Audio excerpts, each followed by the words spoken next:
كيف حالك؟ في هذا الفيديو سأقدم لك الجزء السابع من أفلام عظيمة ترفع الأدرينالين.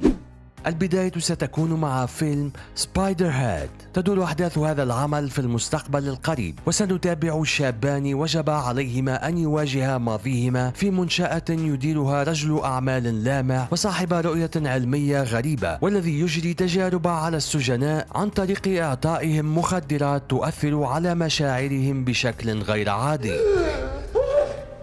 Beautiful people get away with too much, and I say that having benefited myself from time to time. The Contractor. كريس بين يعود إلى السينما بعد بقائه بعيدا عن الأضواء خلال السنوات القليلة الماضية، ويسعدني رؤيته مرة أخرى. يلعب كريس دور الرقيب السابق في القوات الخاصة جيمس هاربر، والذي تم تسريحه من الجيش مؤخرا وانقطع عليه معاشه بسبب اليأس الشديد وعدم استقراره المالي. حصل على عقد مع قوات عسكرية سرية خاصة، لكن الأمور لن تسير كما هو مخطط لها، حيث أن مهمته الأولى تنحرف عن مسارها ويقع في فخ مخطط وخطير. The Contractor تجربة سينمائية مليئة بالإثارة والأدرينالين. He's gonna come after you with everything he's got.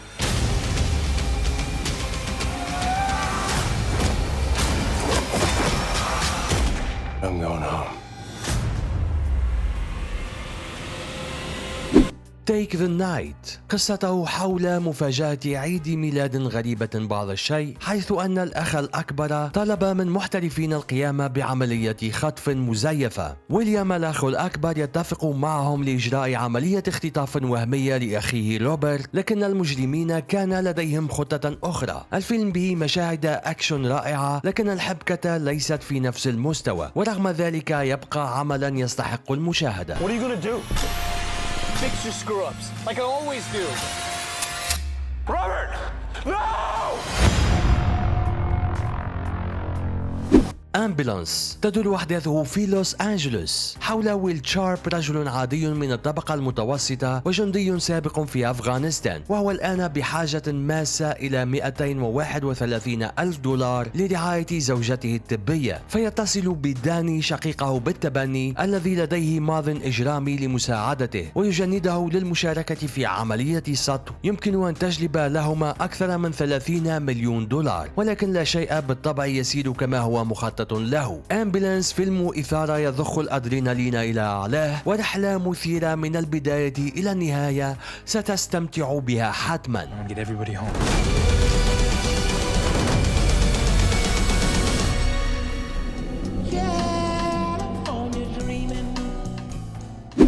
The Good Neighbor. ستعيش مع هذا الفيلم أمسية مروعة لجاران صديقان وهما ديفيد وروبرت، وذلك بعد صدمهما لامرأة على دراجتها عن طريق الخطأ وهربا من مكان الحادث. وبينما كان ديفيد يعاني بشكل متزايد من الشعور بالذنب، لا يظهر روبرت أي ندم، بل أصبح متعجرفا وعنيفا، ويدرك ديفيد أن روبرت سيفعل أي شيء لحماية سرهما وإبقاء نفسه خارج السجن.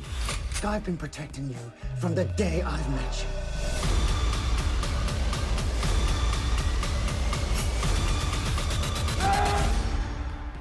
The Gray Man. يعتبر هذا العمل من أكثر الأفلام تكلفة على الإطلاق التي أنتجتها نتفليكس، وذلك بميزانية 200 مليون دولار. تدور حبكته حول قاتل تابع لوكالات المخابرات المركزية، وهو الدور الذي يلعبه رايان رينولدز، وعميلة أخرى تلعب دورها آنا دي آرماس. يلاحقهما الاثنان مختلا عقليا كان يعمل لصالح وكالات المخابرات أيضا، اسمه لويد هانسون، وهو الدور الذي يلعبه النجم كريس إيفنز.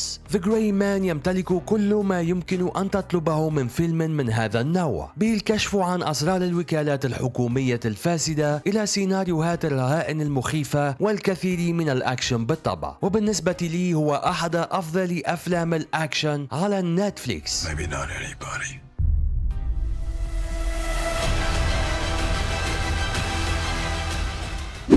ستيل واتر. قصته تدور حول حفار نفط يلعب دوره مات ديمون الذي يصل مؤخرا إلى مارسيليا بفرنسا قادما من أعماق أوكلاهوما، وذلك لدعم ابنته التي بالكاد يعرفها ولكنها تقضي عقوبة بالسجن ومتهمة بارتكاب جريمة تنكر ارتكابها. ورغم حواجز اللغة والاختلافات الثقافية والنظام القانوني المعقد، فالأب بيل جعل من تبرئة ابنه نقطة شرف ومهمته الأولى والأخيرة. What did you do? You just have to trust me. بلاك فون.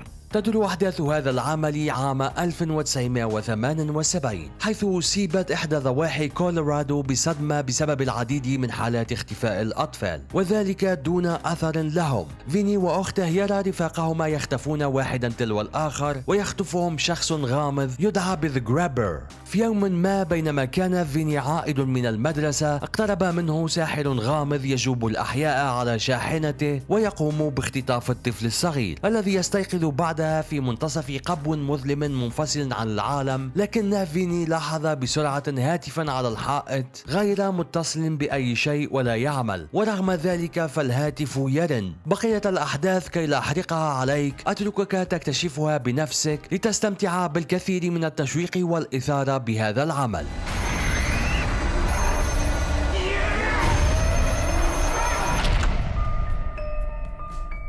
The Northman. إن كنت من عشاق أفلام ومسلسلات الفايكنج مثلي فستستمتع به كثيرا. الفيلم يروي حكاية الأمير الشاب أمليث الذي أصبح رجلا لتوه عندما قتل والده بوحشية على يد عمه الذي استولى بعد ذلك على العرش وعلى والدته أيضا. أمليث يهرب من جزيرة مملكته بالقارب ويقسم على الانتقام، وبعد عقدين من الزمان كبر أمليث وأصبح رجلا هائجا ومحاربا من الفايكنج قادرا على الدخول في حالة غضب وحشي للانتقام لوالده وإنقاذ والدته وقتل عمه بالطبع.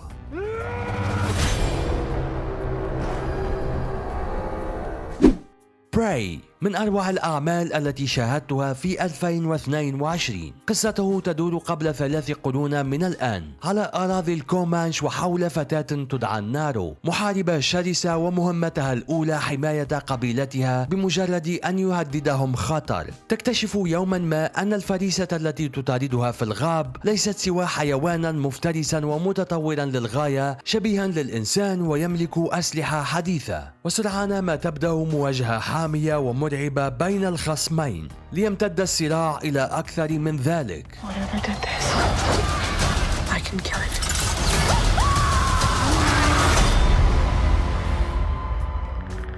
كانت هذه قائمتي لك وأتمنى أنها كانت في المستوى. وإن كنت ممن وصلوا إلى هذه اللحظة من الفيديو فشكرا جزيلا لك على دعمك لي. لا تنسى دعمي أيضا بالضغط على زر الإعجاب ونشر الفيديو أو كتابة تعليق أسفله. شكرا جزيلا لك على المتابعة، ونلتقي في الفيديو القادم إن شاء الله. إلى اللقاء.